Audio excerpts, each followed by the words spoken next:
I like chicken, and I believe their policy is they support the local farmers within 100 kilometers. That's their rule. And I believe it's a more organic, humane kind of environment. I don't know how to comment to that. How can I individually make that much of a change? Hi everyone, this is Sheena, and today I'm here with David, and we're talking about animals. How are you, David? I'm very good, thanks. How are you? I'm good, thank you. So the first question is, are you an animal lover? Well, it's funny. Just this past weekend, I'm sitting with a good friend of mine at the coffee shop, and he was saying, you need to get a dog. And I said, I really do. I haven't had a dog I was divorced about 20 plus years ago, and we had a great dog, but I haven't had a dog since. And every time I think I'm going to get a dog, my concern is how consistent will I be? Whether I'm too busy, I'm out of town. So that's my only concern. But yes, I would really like to have a dog. What do you think about animal abuse or people that abuse animals? I've never thought of that. Does that exist? I mean, that seems odd to me. I don't know how to react. That would be terrible. Animals to me always bring such calm into the home and a warm feeling. So this doesn't seem to make sense to me. The next question is, are there any industries where you pay for animals to be abused and killed? And by that I mean, do you consume meat, dairy, eggs, and fish?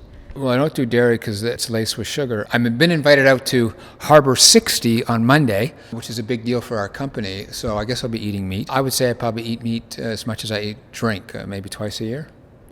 5 ounces. So I don't know if that would be a fair measurement, but I like chicken. Does that qualify? Yes. Oh, okay. Well, I definitely eat chicken at least twice a week. But what was your question about what? About are there any industries where you pay for animals to be abused and killed? Absolutely not. Why would I do that? So do you think animals in the meat, dairy, egg, and fish industry are treated badly? Well, I exclusively buy all of my food, including my salads and everything else, being a bachelor, at Cumbrae's. It's just up the street on Queen. And I believe their policy is they support the local farmers within 100 kilometers. That's their rule. And I believe it's a more organic, humane kind of environment, out in just farms, local to us, within 100 kilometers. I believe that's his policy. I believe that was his father's policy when he grew up in Australia. Yeah, it's a really interesting thing about local, because when you think about it, every farm is local to somebody. Yeah. Do you think there's a humane way to kill an animal that doesn't want to die? To breed an animal to eventually kill it for food, I don't know if we'll be able to change that in my lifetime. We might not be able to change it, but should we contribute to it? I've never thought of it. When I'm eating chicken or a piece of meat, which again is pretty rare, I don't relate the two together. Yeah, most of us don't. Yeah. Most of us don't, yeah. It would be terrible to think that it is an inhumane process of killing them. I guess killing anything is inhumane. Do you know how old chickens are when they're killed in Canada? When they're big enough, maybe 2 years old, maybe 1 year old. I'm sure they're being fed all kinds of different substances to get them bigger faster. So They're about between 4 and 6 weeks old. That's shocking. Yeah. How can that be? Yeah, I myself didn't know any of this. For 42 years, I had no idea. No, it would never occur to me. So this happens in local, in free range, in grass-fed, humane. These terms are really, like every farm is local to somebody, but to the animal, whether they've had a semi-good life, I mean, it's arguable whether they even have a good life at all. We're still robbing them of their existence very much prematurely. Chickens can live till 10 years, even. Yeah, again, I would have never, it wouldn't have occurred to me in the current life that I live. What do you think is more important, your taste pleasure or the life of an animal? Well, I watched an Oprah show 20 years ago, and she made a point, because I don't think I was eating enough vegetables in those days. And it was just about broccoli and those kind of things, which was kind of funny.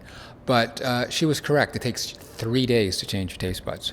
And I've proven to myself that I'm very capable of changing my taste. I guess my only concern, it goes through my mind, being a very logical person, is how can I individually make that much of a change? I think I'm a realist, and I would say I can't make a change.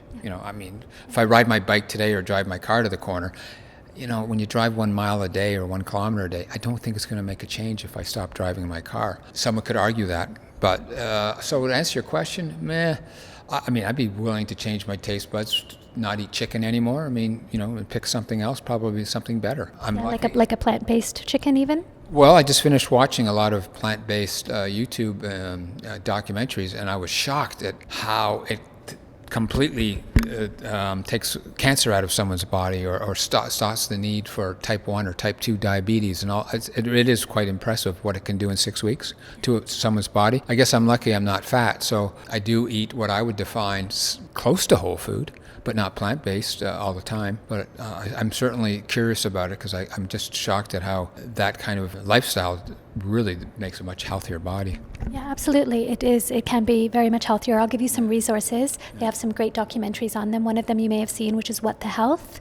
It's on Netflix, and it's about what animal products do to your body. It's on the card that I can give you. I probably watched it. I'm no longer a Netflix member, but I believe I watched it. But on YouTube, I've watched at least 10 of them. It is quite impressive what plant-based. What was it called? Whole food plant-based, I think, is the main video I've watched. Absolutely, yeah, that is the best way to go. And if you've already got a disposition, like in your body, you already feel like you want to eat healthier, or that you do eat healthier, eating whole food plant-based is great. Those plant-based meat products are great transition products. If you're craving meat. I did try it once, over 10 years ago, at a local restaurant on Queen Street. I had the plant-based burger, and I have to say, again, it was well over 10 years ago, maybe 15 years ago. It was a little disappointing. I'm sure it's improved since then. It's improved. Yeah, it's definitely improved since. Give it a try again, like the Beyond Burgers. They're excellent. A lot of people can't even tell the difference, the Beyond Meat. So you mentioned before about, can one person make a difference? So you don't think one person can make a difference? No, I don't. I just don't know. I mean, I was talking about polluting with a car versus riding my bicycle. Yeah, but we know it's collectively, when a lot of people do it, then it can make a difference, right? Agree, yeah. And when it comes to eating animals or not eating animals, you may have noticed the difference in the plant-based products that were available 10 years ago, even 20 years ago, and what's available now. There's so much more available now. You go into the grocery store, there's at least 5 different types of plant milks, many different types of plant-based meats, and all of that wasn't available before, because the industry is supply and demand. This is a little off topic, but I was shocked to see in these various documentaries I've been watching how, is it methane gas? Maybe I'm wrong, but whatever pollutant that is from breeding pigs, cattle, and possibly chicken. The pollution from the animal waste is something like 8 or 10 times the pollution that, say, an automobile creates or causes. So I was pretty shocked to hear that. So that would be a good reason to have us collectively in North America just change our ways. Good luck doing it, but... Absolutely. The transportation industry accounts for about 17% of greenhouse gas emissions. Okay. And at the lower end, it's estimated that animal agriculture contributes to, at the minimum, 18%. Some of them put that level even higher at 22%. Some even put it up to 55%. And that's because of what you mentioned, methane and something called nitrous oxide, which is a much more potent but short-lived greenhouse gas. And we cannot, the UN IPCC has said we cannot meet our 1.5 degree global warming threshold by simply ceasing fossil fuels alone, that we must also switch to plant-based agriculture because of things like methane and nitrous oxide, where we will see the effects much more quick if we switch to plant-based agriculture. Right. I think the food is a good solution, yeah. I'm going to say 25 plus years ago, I started weight training, and I got quite a bit larger. And I remember going out with a next door neighbor, and there's these 2 guys that came with us for dinner, and this was quite some time ago. And I was in shock. They were at least my size. I was much bigger then. And I said, you guys don't eat meat? They were plant-based food. And I was shocked that these guys could be 200 pounds, very muscular. And then, they said, well, take a look at a horse. And the light bulb went off. And I went, oh, so you're telling me I don't have to take... In those days, I was taking all these supplements, which were terrible, determined to, gain all this muscle mass. And then sure enough, I'm a logical guy, and I thought, wow.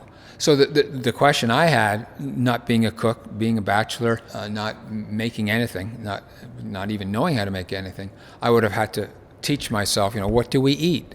And in all these plant-based videos I've been watching recently in the documentaries, it's, what seeds you like and vegetables, etc. So it's just a matter of taking 3 or 4 days, learning how to do it and switching. I haven't done it yet. You're right. The biggest, strongest animals in the world are predominantly vegan animals, plant-based animals, right? No. The gorillas, the rhinos, the elephants. I think for a man to compare it to, because we think, oh, gorillas are strong. So it's a great thing to compare it to. But what you were saying before about one person making a difference, I just want to go back to this because I also thought that as well. They estimate on average you can save between 30 and 600 animals in a year by going vegan. So let's go on the lower end of that. Say we say 100 animals. If you had 100 animals here in front of you and I said you could save those animals purely by going vegan, would you say that would be something that you'd want to do? Sure, there'd be no question. Yeah. The thing is, I think I'm pretty normal. I have a day job and your mind is on work. So I don't think it's that hard to change, but it's having knowledge and formally being presented that knowledge when you're clear of mind and you have an hour to think about it. It's scary to think that most people, including me, that we just never had that period of time to actually, like I say, I buy almost all my food, which I assumed was a healthy way to live, from our local butcher shop. I did that too when I was becoming aware of how the animals are killed and what they kind of go through, saw the environmental impact of it, realized we don't need to eat it for health. When I was slowing down my consumption of animal products, I started buying local, what I thought was more humane, free range. Then I realized those are terms to make us feel better. To the animal that's still having their life taken prematurely, to them it doesn't make a difference, because in some ways it's a lot crueler if you had a free human or one that was enslaved their whole life, but you took the free human's life. It's still the taking of a life that's not needed. You're bringing a subject that I wouldn't normally think about that I am suddenly now thinking about. I guess I'm partially naive because it's not something that I would see every day, but I can certainly picture how bad it must be. What I didn't realize is I never thought about why a cow produces milk. Do you know why a cow produces milk? No, I don't. So she produces milk only once she's had a baby. So in most countries, cows are artificially inseminated. So they have to collect the semen from a bull by inserting a metal ejaculator into the bull's anus, collect the semen, insert it into the female up to the shoulder. The farmer inserts the semen. When her baby is born, 9 months later, they carry their baby for 9 months, as we would. Do you know what happens to the babies? No. So their babies are taken away straight away. The girls are put, have you ever seen a field of white kind of hutches?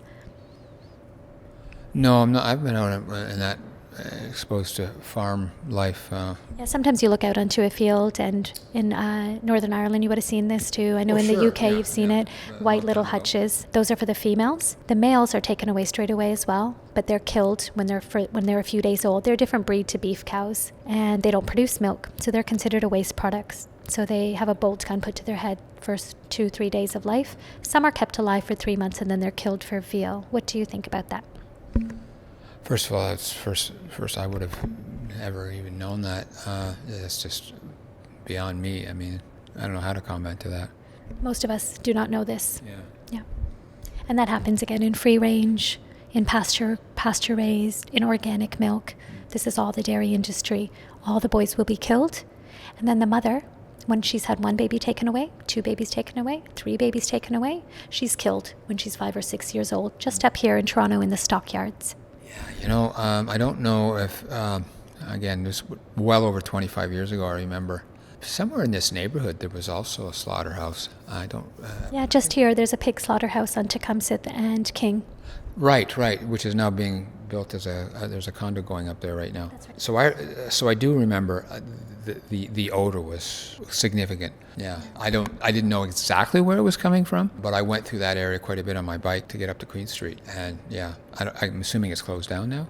It is closed down. The building is still very much there, and it's where they would slaughter thousands of. I don't know the number. I know in Burlington they have Fearman Slaughterhouse, and they slaughter 10,000 pigs a day. Pigs are gassed in Canada, so they're put into a gas chamber and they're killed when they're 6 months old. I don't know how you're going to solve it. It sounds to me it's just a huge industry, and we all are immune, or not immune, but certainly we don't realize what's going on. We just don't. It would be, in a perfect world, it would be nice to flick a switch and have everyone just go plant-based and get away with all of the disease and the obesity, and everyone would be healthy and happy. Geez, wouldn't that be nice? Yeah, wouldn't that be nice? What would hold you back from going plant-based or even going vegan? Nothing. Yeah. Again, it would probably take 3 days to do a little research, find out how to, mix these various products together. And again, I'm lucky that I'm not fat, but I'd probably eliminate the threat of, having various diseases come my way as I age. It's bound to happen sooner or later. My family's had some good luck, I guess, but there's nothing that runs in my family. But it's a concern. That would be a motivator, never mind just to feel better. I'm sure I'd have better skin and maybe I would look younger. Being healthy. What do you think the main benefit of being vegan is? Not being fat, and again, it wouldn't concern me so much, but I think for a lot of people that would be a big motivator, and just being overall healthier. All right. And as somebody who said that they were an animal lover, that you think that the abuse of cats and dogs is bad? I mean, I wouldn't even know that existed until what you just said. I mean, I wouldn't know. It's mind-boggling if it does. So I think for me, the biggest benefit is, we say we're animal lovers. We say we don't want animals to be treated badly. But when we go and buy these products from the shops, it inevitably means that we're going against our values. So the main reason is connection to that. Yeah.